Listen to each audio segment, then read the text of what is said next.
Hello, I'm Benny Westside, and welcome to my spoiler talk for What If Kahori Reshaped the World, the sixth episode of season 2 of What If. I've been doing these spoiler discussions daily as the episodes drop, and I'm gonna do them for the rest of the episodes as well. So if you enjoyed today's discussion, I'd love for you to like and subscribe and join me for the upcoming days. And then at the end of the whole season, I'm hoping to uh, get together a group of my friends and do a panel discussion as well. So watch out for that. But let's get into this episode. This was different than the prior episodes in that it was a brand new character that we had not yet met in the MCU. So it's not necessarily a variant of somebody we know or somebody whose character we're used to. The story of this one is one thing we find out that in the main MCU timeline, Odin gave the Tesseract to Earth centuries ago to protect. That's how it happened to be on Earth by the time Red Skull found it. So in this alternate version, the Surtur gets to Asgard and enacts Ragnarok, and the Tesseract is broken and it falls to Earth, and it falls in Mohawk territory in what is currently the United States. But this story takes place around the time of the European conquest into the American continent. So there's like a lake that the Tesseract falls into, and it basically has created its own pocket dimension, basically similar to Ta Lo, or similar to how the Soul Stone has its own pocket dimension, where Gamora and Black Widow presumably are living right now.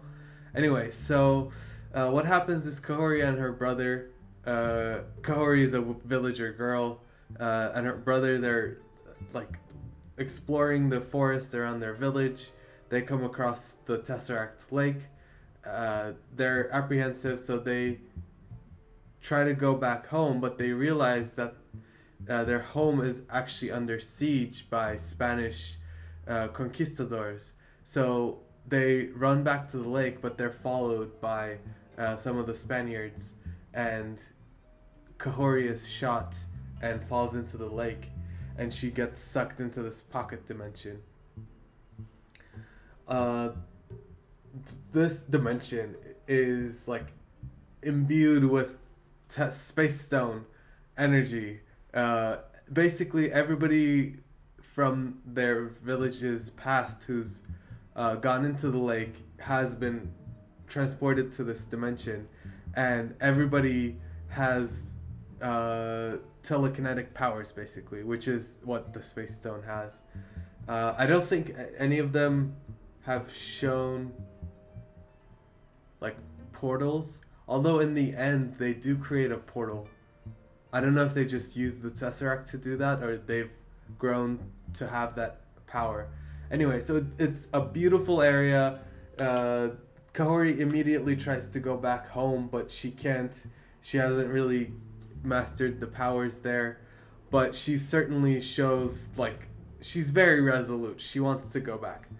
Then, for the time being, she kind of gives up, goes with that tribe, goes hunting, and what they're hunting for are these fruit that grow out of the buffalo, which is interesting, and it's crystalline, it's very tesseracty, space stony. Anyway, um, that there's a really cool sequence of the hunting, and Kahori showing her skill with this newfound power set, and anyway, she comes back with a lot of fruit, and they welcome her into their tribe, whatever, they're dancing, And then some of the conquistadors, they're actually also looking for the Tesseract Lake because they have heard that it's the fountain of youth.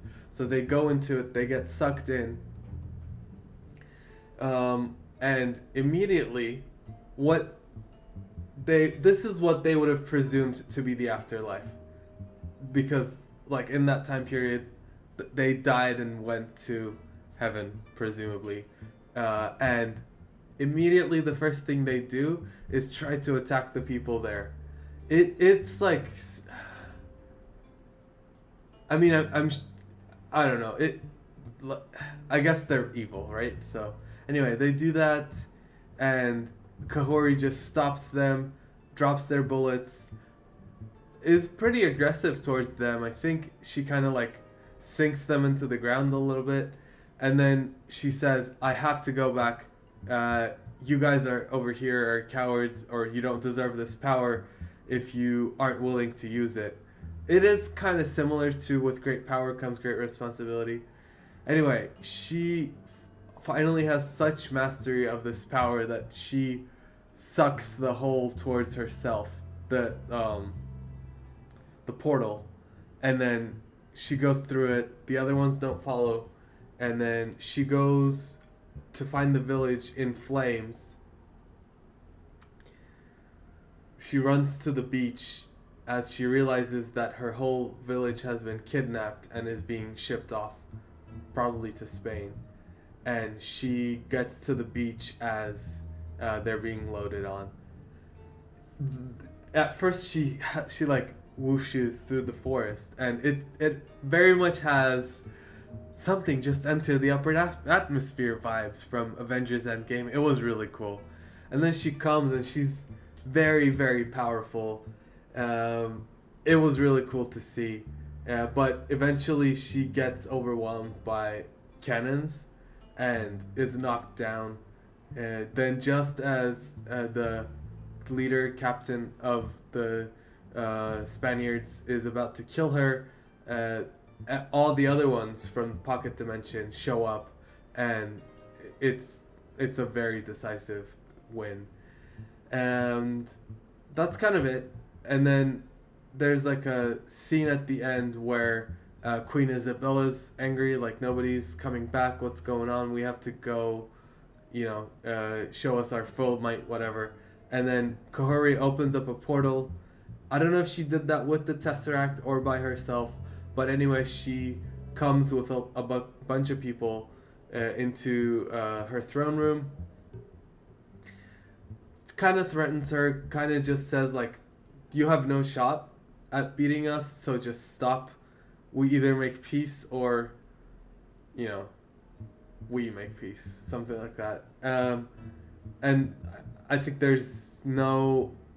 it's evident there's no choice for Isabella.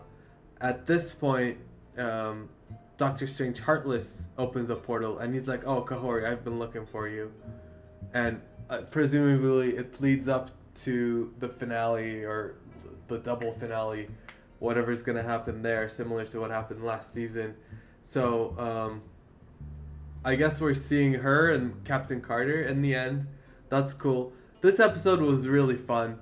The action, the animation was beautiful. The display of power was really magnificent. I enjoyed it. And the idea that in this universe, in this timeline, the Americas won't have been, conquered or colonized. So I'd like to see like the future of what that looks like. It would be interesting to see what the 21st century looks like in that timeline.